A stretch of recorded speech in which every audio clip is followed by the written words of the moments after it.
bientôt. Mes chers amis, prenons une pièce de tzedaka, particulièrement aujourd'hui, le jour de Chavda le Tevet, le 24e jour du mois de Tevet, comme nous avons eu l'occasion d'en parler hier. La Hiloula, le Yortzeit du Baal HaTanya Rabbi Shneur Zalman de Liadi, l'auteur du Tanya, l'auteur de Shulchan Arav, qui est décédé il y a 210 ans. Et à l'âge de 28, après la disparition du Maggid, de son maître, le Maggid, qui était le disciple du Baal Shem Tov. Donc le Baal HaTanya est maintenant la deuxième génération après le Baal Shem Tov. Et d'ailleurs, il se considérait spirituellement un petit-fils du Baal Shem Tov. À ce moment, après la disparition du Maggid, les élèves, les disciples du Maggid se sont partagés les robes et chacun partit dans un autre endroit pour propager l'enseignement de la Chassidoute. L'Alter Rebbe, qui était le plus jeune, à lui, on lui a donné la Lituanie, qui était d'ailleurs la forteresse des Mitnagdim, de ceux qui étaient contre le mouvement chassidique. Et c'était l'endroit où les grands savants de la Torah, de la connaissance de Torah étaient là-bas. Et l'Alter Rebbe a dû, à différentes reprises, avoir des dialogues, avoir des débats avec ces grands génies de la Torah. Mais on sait bien que l'Alter Rebbe, déjà à l'âge de 12 ans, était reconnu comme un génie, et dans sa communauté, il était accepté parmi les grands Talmidei Chachamim. Il lui posait toutes sortes de questions, et l'Alter Rebbe répondait à toutes les questions. Mais non seulement qu'il a dû répondre aux questions talmudiques et montrer que les chassidim, les tzadikim, sont des érudits dans tous les aspects de la Torah, il fallait aussi qu'ils défendent la nouvelle approche de la pensée et de l'enseignement de la chassidoute. Particulièrement, une des choses qui dérangeait énormément les leaders de la communauté non chassidique à cette époque, c'était l'enseignement du Baal Shem Tov, ou plutôt le fait que le Baal Shem Tov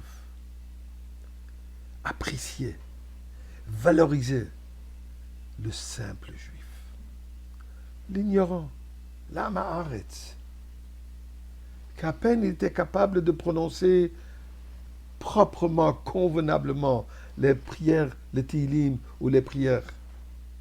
Et le Baal Shem Tov disait que ces prières de ces gens simples, sont supérieures, sont valorisées chez Kadosh Baruch Hu, parfois plus que les grandes connaissances de Torah des géants de Torah de l'époque. Et ça, c'était quelque chose que les Mitnagdim, ceux qui étaient contre la Chassidut, ne pouvaient pas accepter, ne pouvaient pas avaler. Et durant un de ces débats, l'Alter Rebbe a dû défendre ce concept. Et voilà ce qu'il a répondu. Il a cité un enseignement du Baal Shem Tov sur le Pasuk, où Dieu raconte, le Torah, raconte, comme Dieu s'est dévoilé à travers le buisson ardent. De quelle manière Belabat Esh, dans une flamme de feu. Et le buisson n'est pas consumé. Dit le Baal Shem Tov. Comme le Rashi nous dit, Balabate, je veux dire le cœur du feu, ça représente le cœur de l'âme. Pasuk de dire qu'Adam est Tzasadeh. Nous sommes comparés à un fruit, un arbre. Il y a deux sortes d'arbres. Il y a des fruitiers, il y a des arbres qui sont des buissons.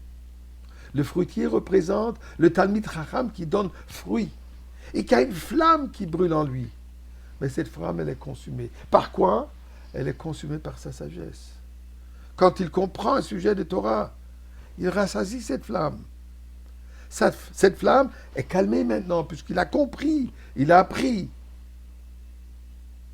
Tandis que la flamme qui brûle chez le juif simple n'est jamais rassasiée, puisqu'il sent toujours qu'il manque. Il ne sent pas qu'il accomplit quelque chose. il ne sent pas la joie d'avoir compris la Torah puisqu'il ne la comprend pas. Donc c'est une flamme qui brûle continuellement. Où ça? Dans le buisson. Dans un arbre qui apparemment ne donne pas fruit. Mais qu'est-ce qu'il donne?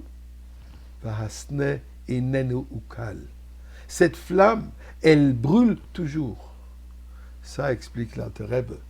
C'est ça la valeur. C'est ça la grandeur. C'est ça la supériorité même de la simplicité du juif simple. Là, nous comprenons ce que le Mashiach a dit au Baal Shem Tov. Tu vas propager tes enseignements les plus profonds et en même temps valoriser chaque juif. C'est ça ce qui va m'amener que je me dévoile. Ribbon Shalom, quel meilleur jour que Chavdal le Tevet, aujourd'hui la Lula de Baal Tanya, qu'on se retrouve tous ensemble au Beth Amikdash.